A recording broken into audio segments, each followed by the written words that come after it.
El Salvador recognizes that these gang members are members of a terrorist organization, which is exactly how President Trump is approaching MS-13 and TDA as well. That's Department of Homeland Security Secretary Kristi Noem on her recent trip. She joins us now. Thank you for having us at the department. Absolutely. Thank you for being here today. First, I want to ask you about President Trump. He said the attacks on Teslas. Do you see that as domestic terrorism? I do, and it's an act of violence, and it has ramifications on community members and at times has risked people's lives. I do see that as an act of domestic terrorism, and we certainly have a president who's willing to use his full authorities to go after people that choose to destroy people and communities and businesses in the way that people have. I want to talk to you about your trip. El Salvador, Colombia, Mexico. What did you take away from that? Well, my task as Homeland Security Secretary is to secure the homeland of the United States of America. So I have jurisdiction over every person that comes in and out of this country, every product that comes in and out of this country, and everything that transpires over the internet. Talking to these presidents of these three countries was very productive. I had a conversation with the president of El Salvador about the TDA members that he accepted and took into his CCOP prison. We toured that prison, which I'm sure you are well aware of, and that was saw some the of the most striking there. images from that trip, Yeah. of you touring that prison. Just the image alone, was that sending a message? Yes, people need to see that image. They need to see that the United States is going to use every tool that we have to make our communities safer, that is a consequence of someone who is a terrorist. The president has declared Tren de Aragua and MS-13 as terrorist organizations, and the president of El Salvador has as well. The only people allowed in that prison are terrorists. And to tour that and to look at that was giving the American people the transparency that they want out of their government. They were able to see exactly where we're sending these people who have murdered and raped Americans, that have decimated communities, and there's going to be consequences for individuals who continue to do that. My conversation with that president was, will you take more of these terrorists? And he said, absolutely, we will. We will take the worst of the worst and make sure that they're facing consequences for what they've done to your country. I think there's a lot of people who look at this, Madam Secretary, and say, yes, get the bad guys out. But they want to make sure that the people that are rounded up and taken out are really those guys. There are some allegations from activists and media and immigration attorneys that a few of the people you sent to El Salvador via the Alien Enemies Act are not members of criminal gangs, or that they might not be.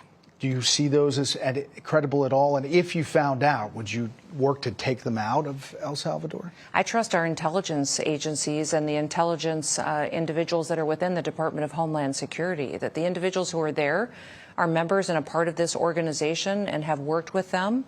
And while we were there at that prison, we not only talked about how to identify these members of these terrorist organizations, but what they did, their actions they took, the case files we built on them, and how we verified that those individuals should be there in that prison. So you're pretty confident. Continue to do that. I am.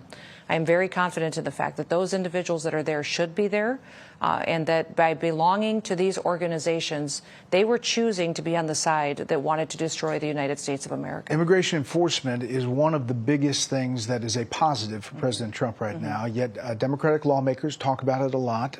Take a listen.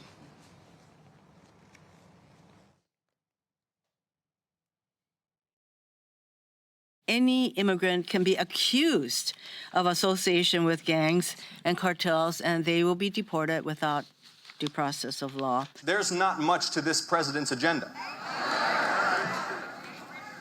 It's tax breaks for the rich and rounding up immigrants. That's the whole program. You have to have due process. What if you got the wrong person? That is the whole point of all of this. So what do you say to those Democrats, and what's happening now with Tom Homan and what you're seeing on the border? I would say those Democrats are doing exactly what they've done for years. They're trying to use fear to control people. They're using fear to promote their agenda and lying about what the situation is really here on the ground. We are doing due diligence to make sure that we're going after these criminals that have perpetuated violence on American citizens, and we're removing them from our country. Our president has told us clearly he's prioritizing these criminals and the worst of the worst, those with final removal orders, and that we're making sure that not only did we secure our border, but that we're making sure we don't let those people back into this country. We have deported Over 120 people that are on the known terrorist watch list out of this country, over 800 TDA members, and over 100,000 different arrests have been made of criminals that are out of this country.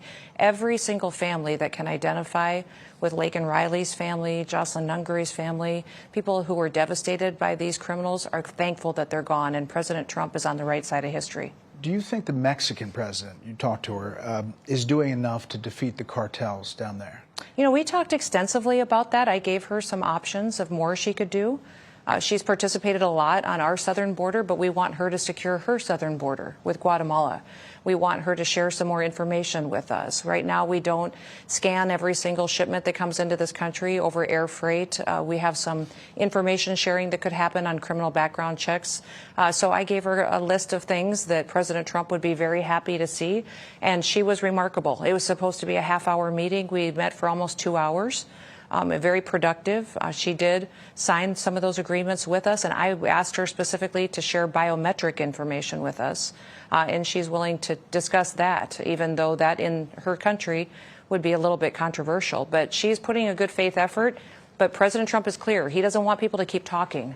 He wants to see action, and she has an opportunity to do some things that I will give a report to the president on and see if we can deal with the tariff situation that may be facing her people. Madam Secretary, you talk about the terrorist watch list and the people rounded up. We are removed from 9/11, but the terrorist threat is still there.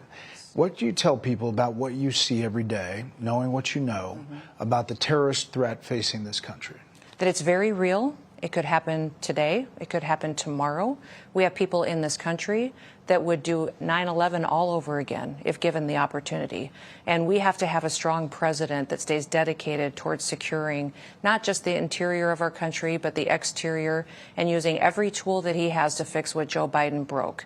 Joe Biden purposely broke this country and our democracy and put us at grave risk. So I'm so thankful that we have a president that recognizes the threats that we have and lets me do my job to follow through on what task he gave me. You know, we had a lot of focus on the DOJ interviews I did with Elon Musk and members of that DOJ team. Yeah. They've been in every agency. I assume they're here. They are. You're working with DOJ. What are they finding, and are they rooting out some of the waste fraud? Yeah, they've been fantastic. We have worked with them. I take a lot of extra items to them, all my contracts, evaluations, people who are in positions, should they be there? Is this the mission that that agency was created for? What can we do to become more streamlined and efficient? They have been extremely helpful in helping us identify that and looking at where the American people are getting ripped off. And that they're tired of. I tell everybody that every dollar that goes out the door that shouldn't be spent is somebody's Social Security check that won't be there someday when they need it. And President Trump, by allowing Elon and the DOJ team to be in here and evaluate everything, really brings a new accountability to government that we've never seen. And is it going to be ugly?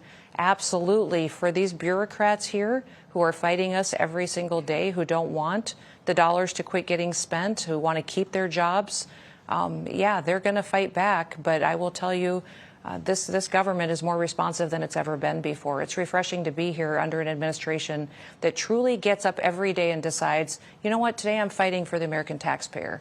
You know, taxpayers oftentimes in our offices don't have a lobbyist that shows up for them. There's lobbyists that show up for every other industry and every other contract and every other business. The American common man deserves a person that will sit there and lobby for them, and that's President Trump. Well, Madam Secretary, thank you very much. We'll talk down in the National Operations Center in a bit. Sounds good. Thank you. Hey, Sean Hannity here. Hey, click here to subscribe to Fox News YouTube page and catch our hottest interviews and most compelling analysis. You will not get it anywhere else.